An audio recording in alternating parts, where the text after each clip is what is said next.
እንኳን እንደመጣችሁ። ይህ ክፍል 60 በተደጋጋሚ እንግሊዝኛ ኢንትራንስ ኤግዛም ጥያቄ ላይ የሚጠየቁና ሁሌም የማይቀሩ ቮካቡላሪ ቃላቶችን ከአገባባዊ ትርጉማቸው ጋር ተነስተን በተለያየ መልኩ ዲፋይን የምናደርግበት የምናብራራበት፣ እንዲሁም ደግሞ የቮካቡላሪ ጥያቄዎችና የተለያዩ የፍሬዛል ቨርብ የሰብስቲዩሽን ጥያቄዎችን እንዴት እንደምንሰራ ቴክኒካቸውና ስትራቴጂያቸውን የምንማማርበት ክፍል ላይ ደርሰናል ማለት ነው። ይህ ክፍል 60 ነው። በዛሬ ክፍል ትምህርታችን እንግዲህ በዋናነት የምናያቸው ጥያቄዎች እነዚህ ይመስላሉ። እዚህ ጋር 5 ጥያቄዎች አሉ።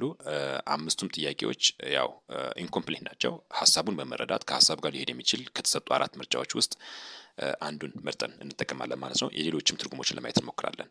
Can you go to the dash and ask her if they have a pen? I lost mine this morning. የኔን እስክሪብቶ ጥየዋለሁና እባክህን ወደ ዳሽ ሄደህ እስኪ እስክሪብቶ ምሩን ትጠይቅልኛለህ ነው። አሁን እዚህ ጋር ስቴሽነሪ ላይ ቆማ የምትሸጥ ወይም ደግሞ የሚሸጥ ሰው ምን ይባላል የሚለው ጥያቄ ነው እዚህ ጋር ፎከስ ያደረገው። ኤ ስቴሽነር፣ ቢ ስቴሽን። ስቴሽን ማለት አንድ ጣቢያ ማለት ነው። ስቴሽናሪ የማይንቀሳቀስ ነገር ስታግናንት ማለት ነው። ስቴሽነሪ እነዚህ ፔን፣ እርሳስ፣ እነዚህ እንትኖች ስቴሽነሪ ይባላሉ። ስቴሽነሪ ማቴሪያልስ እንላቸዋለን። ስቴሽነሪ ራሱ እቃው ነው።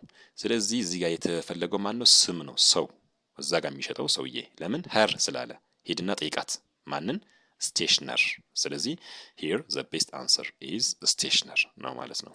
48 It is true that your friend was dashed from hospital. That's really good news. አሁን ከሆስፒታል የወጣን ሰው ምን ይባላል? ከሆስፒታል ወጣ ለማለት ልክ ከቤት ወጣ እንደምንለው አይደለም። ከእስር ቤት ወጣ ስንል እንደምንጠቀመው አይነት ነው ማለት ነው። ስለዚህ የተለየ ቋንቋ ነው የምንጠቀመው ለእስር ቤትም ለሆስፒታልም ለቤትም። ወይም አንድ ነገር ከጉድጓድ ወጣ ስንልና ከቤት ወጣ ስንል፣ ከእስር ቤት ወጣ ስንል፣ እንዲሁም ከሆስፒታል ወጣ ስንል የምንጠቀመው ወጣ የሚለው አገባባዊ ፍቺ ሁሉም ይለያያሉ። ስለዚህ እዚህ ጋር ኤ ሪሊቭድ አንድ በጣም ከሚያስጨንቀው ነገር ወይም ስትረስ ካለበት ነገር መውጣት እንደማለት ነው። ወይም ሪሊቭድ ማለት ማረፍ ወይም እርካታን መሰማት፣ ከስትረስ መውጣት እንደማለት ነው። ሪሊዝድ ይሄ ከእስር ቤት ነው። ከእስር ቤት ሪሊዝ ተደርጓል ይባላል። ሴንት አውት በተመሳሳይ መልኩ። ዲስቻርጅ ከሆስፒታል ወጣ ማለት ዲስቻርጅ እንላለን። ዲስቻርጅ ፍሮም ሆስፒታል ይባላል። 49ኛ ራይቲንግ ፎርማል ሌተር ኢን እንግሊሽ ኢዝ ኖት ዲፊክልት። ፎርማል ሌተር መጻፍ በእንግሊዝኛ ቀላል አይደለም። ፎርማል ሌተር እስከሆነ ድረስ ለምን? ስትሪክት የሆነ ሩል መከተል ስላለብን። በት ዩ ሹድ ፎሎው ሰርቴን ዳሽ መከተል አለብህ ህጎችና ስምምነቶች። ስለዚህ እዚህ ጋር ህግና ስምምነትን ወይም ደንቡን መከተል አለብህ ለማለት የተጠቀምነው ቃል ማን ነው? ኮንቪክሽን። ኮንቪክሽን ማለት ይሄ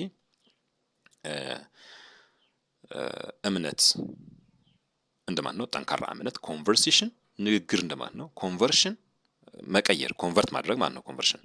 ኮንቬንሽን ህግ፣ ስምምነት እንደማን ነው? ስለዚህ ትክክለኛ መልስ እዚህ ጋር ኮንቬንሽን ይሆናል ማለት ነው። ህግን እና ደንብን መከተል ይጠበቅብናል ነው፣ ሬጉሌሽኖችን መከተል ያለብን። ኒውተን was a great English scientist. He died the law of gravitation. law of gravitationን ምን አደረገ? እዚህ ጋር ዲስከቨር አድርጓል። ኦልሬዲ ያለን ነገር በምርምር በሳይንስ ጥናት ደረሰበት፣ አወቀው ለማለት ዲስከቨር ነው የምትጠቀሙት እዚህ ጋር። ስለዚህ here the best answer is discovered. right? ኢንቨንትድ ማለት አንድ ነገር for the first time ክሬኤት ማድረግ ማለት ነው። ኢንቨንት ለመጀመሪያ ጊዜ ክሬኤት ማድረግ። አሁን እሱ ግራቪቴሽን ሎ እሱ ክሬኤት አላደረገውም፣ ኦልሬዲ ያለ ነው፣ ግን እሱ ዲስከቨር አድርጎታል ነው የምንለው። ኢንቨንትድ የሚለው ሊሆን አይችልም።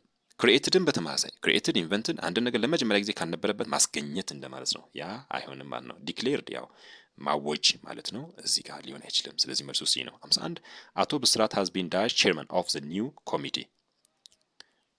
የኒው ኮሚቴ ወይም የአዲሱ ኮሚቴ ቼርማን ተደርጎ ተሾመ የሚለውን ትርጉም አሁን እዚህ ጋር ያስፈልገው። ስለዚህ አፖሎጃይዝድ ቅሬታ፣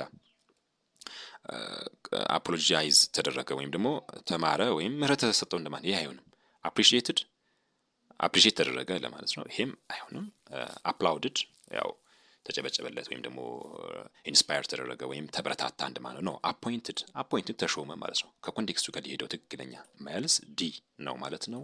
በጣም አድርጌ አመሰግናለሁ።